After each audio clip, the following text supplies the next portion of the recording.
It's been having a misfire issue on the Suburban here. I've eliminated the ignition. I've replaced coils and spark plugs with different cylinders, replaced wires as well. So eliminated that. The misfire doesn't follow anything, so it's pretty consistent. The next thing I think I need to look at is the fuel.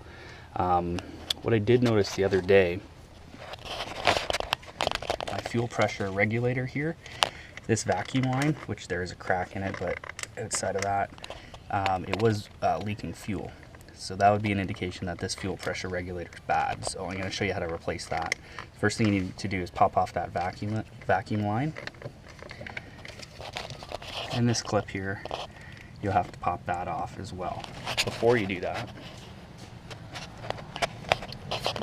you need to come over here, unscrew that cap, and then release pressure from the fuel rail. And you should do this on a cool engine. And all you're going to do is put a rag around that and under it to catch any spilt fuel. And with a small screwdriver, just push that pin in there. The truck's been sitting a while, so there really wasn't much that came out. So now I can just stuff a rag down here to catch any spilt fuel that'll come out of this guy, and I'll just pop that clip off. So that's the new part. It's the old part. You can see that screen that's on here and the O-ring did not come out with this. So I'm just going to take this little pick and then pop that out. Okay, so the screen and O-ring are out. Just put them back on here to compare the two parts. One thing to know, that's how it sits in there.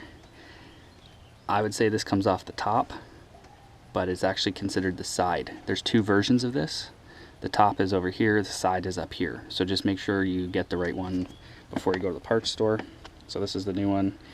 The vacuum line comes off of the side on these models.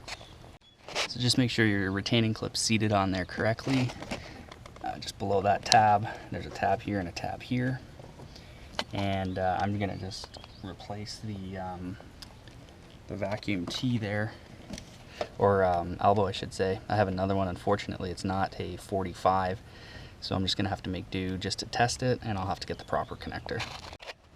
So before you turn the vehicle on, cycle the key a couple times to the run position to build up fuel pressure. You'll hear like the buzzing noise of a fuel pump running. Just do that and double check for leaks. Make sure there's no pooled up fuel down there in the engine. If there is, just stop that up, and then you can start the engine to make sure everything's good.